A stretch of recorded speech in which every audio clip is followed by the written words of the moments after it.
There was a night in New York, neon lights slicing across rain-soaked streets, when a man stopped his taxi and stared straight into the rearview mirror, not to adjust his face, but as if confronting himself.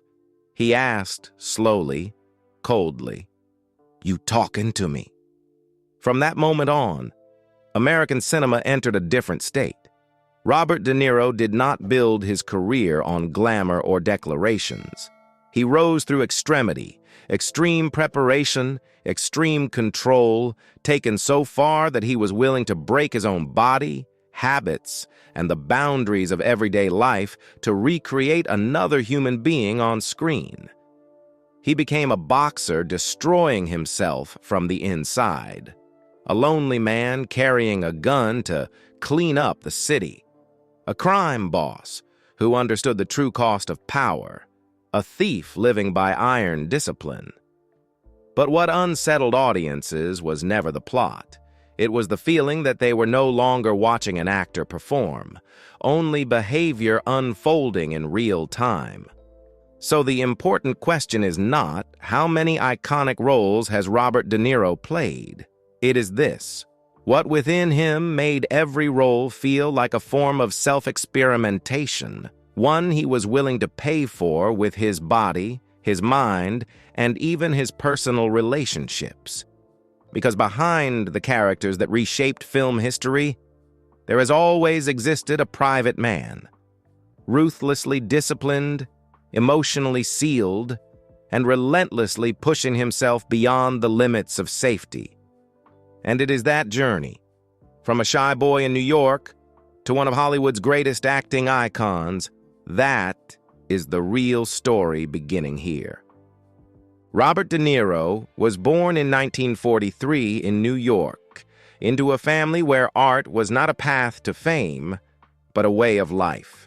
Both of his parents were painters, people who valued creative freedom yet carried deep emotional instability.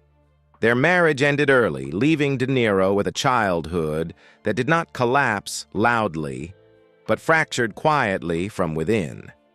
He grew up between Greenwich Village and Little Italy, two opposing worlds. One was shaped by intellectual circles, galleries, and liberal thinking. The other by street codes, honor, and a toughness that needed no explanation. De Niro fully belonged to neither. He learned to stand in between, observing how people behave when there is no audience. Small in stature and reserved in a temperament, De Niro understood early on that strength did not lie in winning arguments or throwing punches. He chose instead to record behavior, the averted glance, the hesitant step, the way anger is held in the throat. These details, so often overlooked, gradually became invaluable raw material, not for telling stories, but for reconstructing human beings later on. The turning point came when De Niro first stepped onto a stage as a teenager. Not because he shined, but because he discovered something dangerous. The stage allowed him to control reality. There, every movement had a reason. Every emotion had to pass through discipline. Acting did not free him from life. It gave him the authority to arrange life according to his own order. That foundation shaped an unusual kind of artist, one who did not seek quick recognition, did not trust fleeting inspiration, and did not accept a role without first understanding the mechanics of the character. Robert De Niro's origins did not produce a natural-born star. They produced a mind trained to analyze, a body prepared to endure, and a personality that constantly asked, "If I were this person, how would I behave?" And from that question, the path into the profession, marked by experimentation, failure, and an obsession with preparation, began to take shape. When Robert De Niro left school at the age of 16, it was not a romantic act of rebellion, but a cold decision. If cinema was the path, then it had to be entered through discipline, not luck. He moved through the harshest acting classes in New York, places that did not teach how to impress, but how to endure the truth of a role. The turning point came when De Niro studied with Stella Adler. There, he was not encouraged to casually dig into personal emotions. Adler forced her students to build the character's world, background, history, habits, ways of thinking. Acting was not an explosive burst of inspiration, but behavior prepared with precision. For De Niro, this was not merely a method. It became a moral compass for his craft. In the late 1960s, he appeared in small roles with little screen time and little spotlight. But each time he entered the frame, De Niro was not testing his luck. He was testing endurance. The first role that drew attention was Greetings, by Brian De Palma, an independent, raw, anti-war film. De Niro did not act to be likable. He appeared as a real person being pushed by the times. American cinema began to notice a face that did not cater to the audience. The roles that followed continued to sharpen that instinct. But it was 1973 when the flame truly ignited. When De Niro met Martin Scorsese in Mean Streets, it was no coincidence. Two men raised in New York sharing an understanding of street codes, both obsessed with characters who pushed themselves into trouble. De Niro chose Johnny Boy, a volatile, unpredictable figure, and prepared the role like a living experiment, separating himself from the crowd, observing the city's breathing rhythm, and channeling it into every movement. Mean Streets did more than open a career. It established De Niro's unspoken manifesto, not to play roles to be loved, not to create characters to be quickly understood, but to force the audience to look directly. That initial flame was not flamboyant or dazzling. It burned steadily, hot, focused, and intentional. From that moment on, De Niro was no longer an actor searching for a place. He became a laborer of cinema, where every role is a long, heavy shift, and there are no shortcuts. By the mid-1970s, Robert De Niro was no longer searching for roles. His name was called when American cinema needed characters that were hard to grasp, people living on the margins yet carrying the weight of their era. The halo did not come from publicity campaigns, but from absolute trust. To give a role to De Niro meant handing it to someone who would pursue the character all the way through. In 1974, The Godfather Part II cast De Niro as the young Vito Corleone. He did not imitate Marlon Brando. He reconstructed a man forging power out of poverty, patience, and calculation. De Niro learned Sicilian, studied local cadence, and let behavior lead the dialogue. The result was a Vito who never needed to growl. Power emanated from how he stood, how he looked, how he waited. The role earned his first Oscar, but more importantly, it proved that refined control could eclipse any kind of grandstanding. 2 years later, the real explosion arrived with Taxi Driver. Travis Bickle was not a likable anti-hero. He was an isolation mechanism operating inside a fractured New York.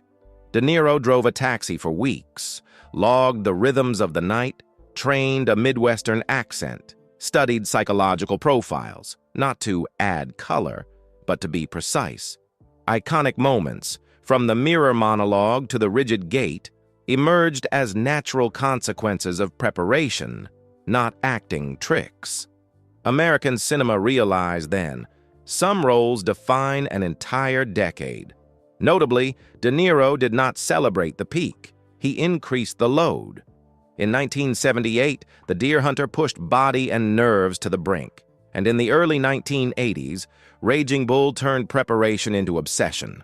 Boxing like a professional athlete, then gaining more than 25 kilograms to embody Jake LaMotta's decline. This was no longer a demanding role. It was a thesis on self-destruction, presented through a real body. A second Oscar closed the run of peaks, but did not confine the man.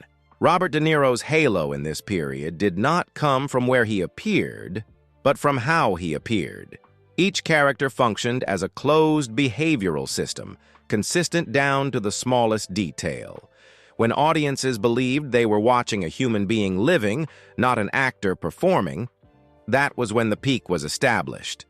And from here, a new question surfaced, quietly yet insistently. Would such extremity continue to carry him further in art, or begin to erode the very life he was trying to control? Because when an actor reaches the summit through iron discipline and total commitment, success stops being a reward. It becomes the pressure to surpass oneself. It was in this phase that the boundary between profession, personality, and private life began to blur in a dangerous way. From this point on, Robert De Niro's story no longer revolved around how great his acting was, but around how much more he was willing to pay to keep walking the path he had chosen. Once his career entered an irreversible trajectory, Robert De Niro began to confront an unavoidable paradox. The more precisely he controlled his characters, the harder it became to keep his personal life in balance. Cinema offered him structure, rules, and clear objectives. Family did not. His first marriage to Diane Abbott came during the period when De Niro was still building his name. They had 2 children together, and in the public eye, it appeared to be the image of an artist who had settled down.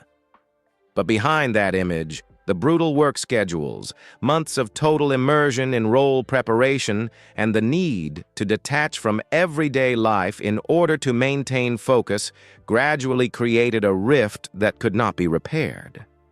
The marriage ended not because of a dramatic event, but through prolonged erosion.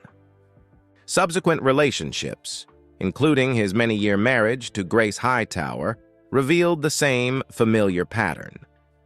De Niro loved his family and remained deeply connected to his children, yet he lived according to the rhythm of someone who always carried work inside his mind.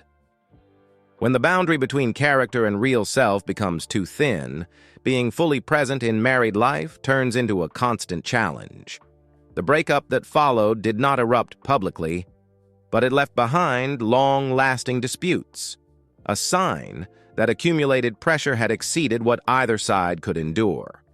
Notably, De Niro did not respond by changing his lifestyle or reducing his professional intensity. He accepted the trade-off, viewing it as a consequence of the path he had chosen. For him, family was not a refuge from cinema, but a part of life that had to learn how to coexist with cinema. For many years, he continued to protect his private life as fiercely as possible, refusing to turn personal emotion into public material. That undercurrent storm did not cause De Niro to collapse, but it shaped his choices. He began exercising tighter control over the projects he joined, expanded into producing and directing, and built working environments where he could set the rules on his own terms. This was not retreat. It was a survival strategy. At this stage, Robert De Niro appears not as a distant legend, but as a concrete human being, loving deeply, working relentlessly, and accepting that not everything can be held together. From those collisions, a new chapter began to open, one where the career was no longer only about peaks, but about confronting controversy, limits, and the price of prolonged extremity. After reaching heights that an entire generation of actors could only dream of, Robert De Niro entered a phase that was difficult to name. Not a sudden failure, not a dramatic fall, but a slow fracture between expectation and reality, where past glory no longer guaranteed the next choice. The 1980s closed with films praised by critics, but met with increasingly unstable box office results. The King of Comedy and Once Upon a Time in America are celebrated as classics today. Yet at the time of their release, audiences turned away. De Niro was still performing at the highest level, But mainstream cinema had begun to fall out of sync with abrasive, unsettling characters that refused to please. The issue was not ability. It was the mechanism of choice. De Niro remained loyal to projects that demanded deep psychological excavation, while Hollywood moved into an era of fast-pacing, direct entertainment and star-driven branding. The very extremity that once carried him to the top now became a burden. Each demanding role required long preparation, high costs, and significant risk, factors studios increasingly hesitated to accept. Entering the 1990s, De Niro appeared more frequently, but his impact was no longer consistent. He still left powerful marks in Goodfellas, Cape Fear, Casino, and Heat. Yet between them were projects with weaker resonance, even viewed as missteps. Consistency, the element that once defined the legend, began to fracture. By the early 2000s, the fluctuation became unmistakable. De Niro took part in commercial comedies like Meet the Parents and its sequels, financially successful films that sparked debate. Was he adapting or wearing down his own image? For many viewers, it was a shock. For De Niro, it was a pragmatic choice within an industry that had changed its rules. The deeper cause was not taste alone. It was accumulated fatigue. More than 3 decades of living in a state of extreme preparation, turning body and mind into tools, could not pass without consequence. De Niro was no longer willing to pay the same price for every role. And when the level of commitment eased, the familiar magic began to fade. Robert De Niro's period of disappearance, therefore, was not an absolute void. It was a time of oscillation, between art and survival, between an established legacy and an uncertain future. A legend did not collapse before the public eye, but struggled quietly to find his center in a world no longer operating by old rules. And within those rises and falls, the road ahead began to narrow into a silent choice. Either continue existing on the momentum of past glory or accept a slower pace, more deliberate, to rediscover the true weight of each role.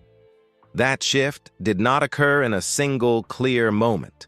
It accumulated gradually, through discrete decisions, through choosing to appear less often but with greater care, as if preparing for a stage where value no longer lay in intensity, but in the precision of every step. After decades of operating at extreme intensity, Robert De Niro no longer measured his life by new peaks. What became most visible were the scars of a prolonged process. A body once pushed to its limits, a mind conditioned to live under constant preparation, a private life repeatedly pushed to the margins. There was no sensational incident, only accumulated consequences, quiet yet persistent. De Niro did not respond by denying them.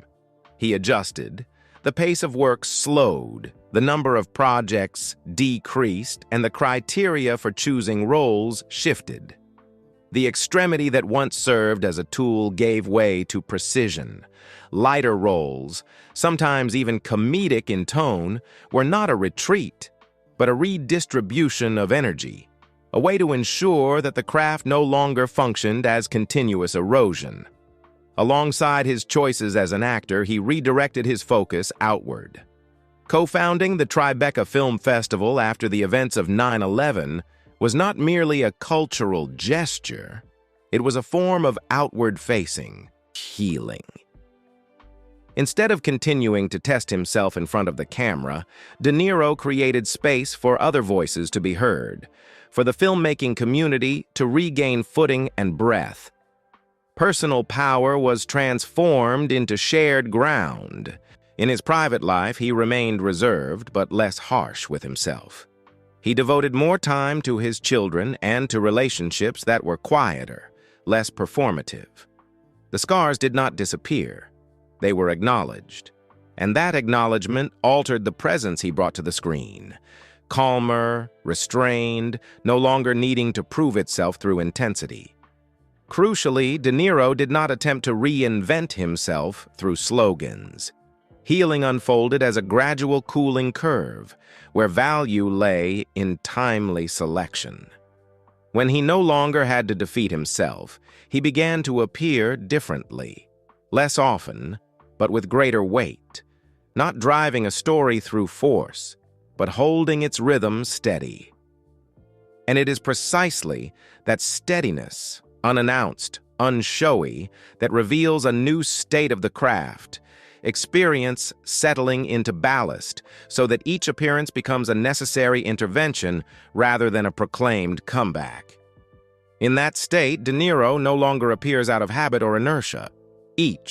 Acceptance is a choice, and that very act of choosing gradually creates the sense that he is still there, just in a different way. In the 2010s, Robert De Niro no longer tried to prove that he had returned. He chose carefully, and it was precisely that selectiveness that created a sense of rebirth, not loud, not imposed, but weighty enough to shift the center of gravity whenever he appeared. In Silver Linings Playbook, De Niro played a father burdened by obsessions, loving in an awkward, imperfect way. There was no extreme transformation, no physical experiment. What he brought instead was the precision of lived experience, a man learning restraint, acceptance, and presence. The role earned an Oscar nomination, but more importantly, it affirmed a direction, acting through experience that has settled. The Irishman was the major test. De-aging technology sparked controversy. The pacing was slow, the runtime long. Everything seemed to challenge audience patience. But De Niro did not try to play young. He allowed aging to permeate every gesture. Frank Sheeran? Is a life gradually contracting? Power. Dissolving, memory weighing heavily. Rebirth here was not about regaining form, but about confronting the consequences of an entire trajectory. That same year in Joker, De Niro appeared briefly yet functioned as a counterweight. He did not compete with the central character. He positioned the older generation, old media, old order, so the collision could land sharply. That presence showed his clear understanding of when to stand at the center and when to serve as the fulcrum of conflict. With Killers of the Flower Moon, De Niro offered cinema a portrait of raw power that required no display. His character operates through cold calculation, invoking order to conceal crime. This is late-period De Niro. No escalation, no emphasis, only behavior placed exactly where it belongs. The Oscar nomination arrived as a natural consequence of that selectiveness. Across the 2010s, 2025, the value of Robert De Niro's roles lay not in how often he appeared, but in the weight of each appearance. He did not abandon the craft. He abandoned the pressure to outdo himself. Freed from the demand for intensity, he allowed roles to speak through structure and consequence. When placing Robert De Niro on the map of world cinema, the first thing that emerges is a historical stature sealed by time. He holds 2 Academy Awards, The Godfather Part II, Best Supporting Actor, and Raging Bull, Best Actor, 2 roles that represent opposite poles of modern acting, power forged through discipline and self-destruction rendered through the real body. Beyond individual victories, a chain of Oscar nominations spanning nearly half a century places De Niro among a very rare group of artists with true historical endurance. From his first nomination in the mid-1970s to late career nominations in the 2020s, a span of roughly 49 years, not because he stayed around, but because each appearance carried enough weight to warrant recognition. Yet De Niro's legacy does not end with awards. More importantly, he left behind a professional standard. Before De Niro, immersion was often understood as the ability to express emotion. After De Niro, immersion, became a system of behavior, studying real life, respecting small details, disciplined preparation, and letting behavior lead emotion without pandering to the audience, without over-explaining. That standard can be condensed into a principle passed down through generations of actors. Don't act it right. Live it truthfully. That influence spread in two directions.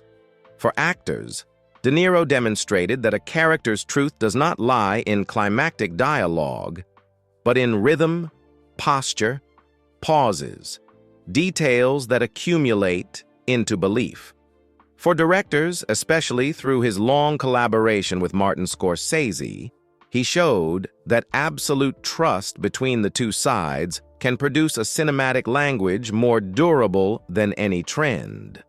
From Taxi Driver to Goodfellas, from Raging Bull to The Irishman, that director-actor model became a reference point for building character through structure and consequence rather than display.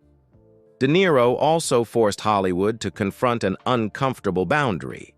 Artistic value does not always align with commercial safety. He accepted periods of fluctuation, refused to polish his image, and did not avoid aesthetic risk. And it was precisely this stance that opened the path to a long career where integrity mattered more than surface consistency. This legacy does not invite imitation, it sets a standard that is difficult to surpass. Beyond the screen, his imprint also lies in a shift from the individual to the community. Through the Tribeca Film Festival, De Niro helped create a platform for other stories to be told, giving cinema space to breathe and renew itself. This is the legacy of someone who understood that lasting influence does not come from remaining at the center forever, but from building structures that allow others to continue. What ultimately remains of Robert De Niro, therefore, is not merely a list of roles or a tally of gold statues. It is a trust. When he appears, audiences believe that every gesture has a reason, every silence carries weight, and no detail is accidental. He did not leave behind an image easy to replicate. He left behind a professional standard, where acting, when pursued to its full depth, becomes the collective memory of an entire cinema. At the end of this journey, Robert De Niro does not stand as a legend in need of further praise. He stands as living proof of an uncomfortable yet enduring truth. Art does not reward safety. It rewards those who dare to go to the very edge of their ability and then accept the cost. Not every role is great. Not every period is luminous. But the arc of De Niro's career reveals something rare. Value does not lie in never falling, but in never betraying one's own professional standard. Some actors wish to be remembered for an image. De Niro is remembered for a way of existing inside a character. He did not leave behind a formula easy to copy. He left behind a difficult question. How far are you willing to go to reach the truth of a role? And it is that very question that continues to haunt modern cinema. From the way actors prepare, to the way directors construct characters, to how audiences learn to look more deeply into the smallest details. When the lights are no longer the center, what remains is weight. The weight of choice, the weight of discipline, the weight of roles that need no explanation, yet linger in memory for a very long time. De Niro did not close his career with a declaration. He let it close itself through a standard, one that continues to measure those who come after him, whether they acknowledge it or not. And before we leave this story, I want to ask you, which role of Robert De Niro made you believe that acting can become truth, not merely performance? Share your thoughts in the comments below. And don't forget to like and subscribe to the channel so we can continue exploring the great faces of cinema together. where glory never eclipses the human being, and truth is always worth telling to its very end.